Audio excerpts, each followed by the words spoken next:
Ladies and gentlemen, the time has come. After months and years and decades, the moment has come for a certain man called Harry Kane, which I and many others have done many videos or comments or posts online about one particular thing: trophies. He's finally won a trophy. Now, we're all, let's be honest, quite happy for him, or at least I am. So out of respect of my videos that I've done Harry Kane in the past, I feel like I need to finish the story here and to end off this part of the book. Now, there's one thing and one detail about this that I guess may lead to some more conversation in the future. The idea of Harry Kane winning a Bundesliga of Bayern Munich has been compared to losing your virginity in a brothel. Like, congrats, yeah, you did do it. However, it's not particularly that difficult, mate. It's kind of part of the territory. Would Harry Kane care? No. Is that why you went there? Partially. Also for a different experience and so on and so forth, but he's now won a trophy. And most of it isn't even his fault, really. He's been playing at Spurs for about 14 years prior and on loan for that time, playing for a club and a team that realistically shouldn't really be fighting for most trophies anyway, other than for like 3 seasons. And in those years, he made it to second places and made it to cup finals and made it to Champions League finals.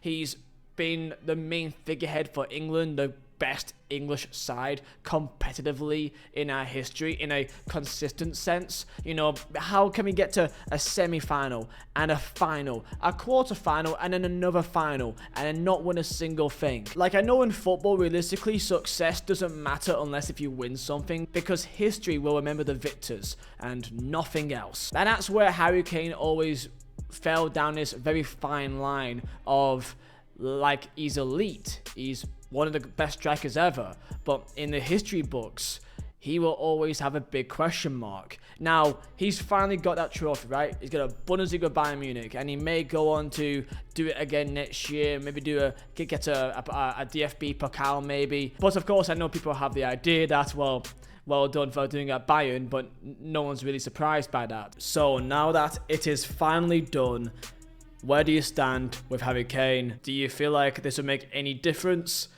And your all-round opinion on him. Like, subscribe, and Vizeh Designs for the best football prints, all made by myself. Use code Kane for 50% off all items. Harry Kane, age of 31, has 280 goals for Spurs. Top goal scorers in Spurs history, most importantly in English football history. Second in the most goals scored in Premier League history. Those numbers should already seal his greatness. However, historically, people always say the big if. And it's not even the goal scoring, it's also the assist as well. He's a combination of a line leading number 9 and also a playmaking number 10. He's got so many parts to his game. He's got intelligence, he's got vision, he's got improvisation, he's got skill, he's got imagination. And yet despite all that, 0 trophies, no one cares. Individually, of course, he's got his trophies. He's got a World Cup Golden Boot. He's got Premier League Golden Boots, multiple of them. Of course, one of the only players to win a Golden Boot and also a Playmaking Award in the same season for having the most goals and most assists. European Golden Shoe. But every single step along the way, the games that he decides week in, week out doesn't seem to come out when it's time to decide a final. People remember for his time back in the Euros, the most recent one, that when England needed a goal against Netherlands, against Spain, like, he got subbed off. In the quarterfinal, in the semi-final, and in the final, he got subbed off when England were needing a goal. And something about that seems weird, doesn't it? But of course you may say, well, Ollie Watkins is there, there's still quality there, and well, Ollie Watkins did score that goal in the semi-final, so it seemed worthwhile. In all the games prior to this and all the opportunities that he's had, it all seemed to come a bit too little too late. 2015 League Cup final, it came at a part of the Spurs team which they weren't really ready to challenge at that stage up against an experienced Chelsea team.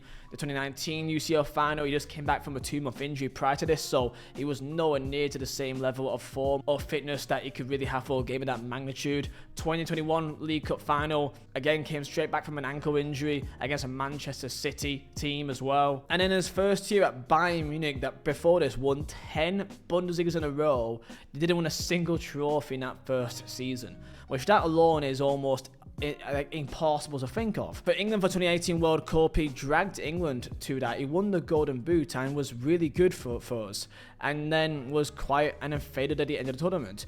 Euro 2020, he started pretty slowly, came alive against Germany, against Ukraine, scored the win against Denmark, found a penalty, and in the final, he faded again. And in the Qatar World Cup, he scored a penalty against France, and then missed one immediately.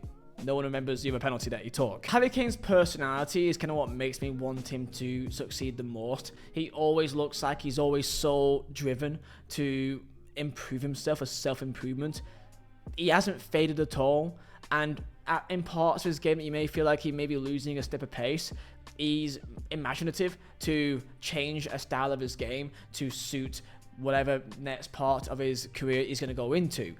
He's adaptable, and this means that when he's later in his career and he gets even older, he probably still be playing at a very top level till he's 35 or so, where he's just going to drop deeper and deeper as some kind of number 10 role. And I saw a comment online about Harry Kane and the curse and why is it talked about so much compared to other people, and I found it interesting. A commentator is saying the fact that this has been such a prevalent and pernicious narrative is all you need to know to conclude that Kane's talent is elite. Plenty of top flight players floating around without any trophies, but curiously, nobody talks about them. Glad that this can finally be put to bed. I think part of that could also be aligned with Spurs as a football club as well, that Spurs, similar to Kane, has been, attached with the same brush, and Spurs are potentially 2 games away from finishing that. It'd be beautiful if Harry Kane can win his first trophy and Spurs can also win a trophy for the first time since 2008 in the same season. There's part of me that really desperately wants that to happen. And the one thing I would say, I don't think there's ever been any sort of hate. I want to say people hated Harry Kane or hate Spurs, and well, unless you're an Arsenal fan, I guess. But it's just an easy thing to say. I do wonder though if this would benefit him, or maybe go the opposite way. Would he gain a winning mentality and want to drive on to win more? Or would he now maybe relax a bit more now that he's finally won something? I doubt it. I doubt he's going to relax. But it'd be interesting to see what happens now, because he is 31. I can see him going back to Spurs after next season in 2026. And I'm confident he'll come back probably to Spurs to try to be the all-time record for Alan Shearer. I hope he tries to do that. So where will Harry Kane go to next? Tell me down below in the comments. And it's finally over. And if Spurs can win that trophy, then maybe miracles can truly happen. Comment down below your thoughts, like, subscribe. And Harry Kane, it's finally over. Enjoy your day.